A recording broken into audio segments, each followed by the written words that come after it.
समाचार अब तक, सत्य का साहस।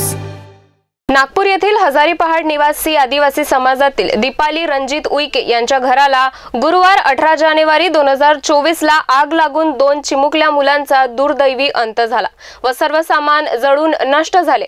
त्यामुळे त्यांच्या कुटुंबावर संकट कोसळले।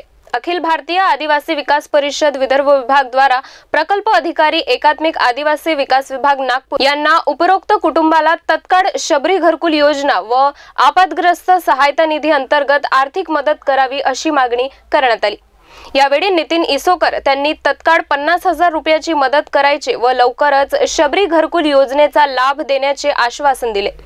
तातडीने 50,000 रुपये मंजूर करून तसेच मानवतेच्या दृष्टिकोनातून अपर आयुक्त आदिवासी विकास विभाग कार्यालयीन कर्मचारी, प्रकल्प अधिकारी एकात्मिक आदिवासी विकास प्रकल्प कार्यालय कर्मचारी यांनी व्यक्तिगत वर्गणी करून रोख रक्कम गोळा करून दशरथ कुडमे येथे सहआयुक्त आदिवासी विकास विभाग नागपूर यांच्या हस्ते नितीन इसोकर प्रकल्प अधिकारी एकात्मिक आदिवासी विकास प्रकल्प कार्यालय नागपूर यांच्या उपस्थितीत दुर्घटनाग्रस्त घराला भेट देऊन दीपाली उईके यांना रोख रक्कम व 50,000 आपत्ग्रस्त सहायता निधी धनादेश सुपूर्द केला।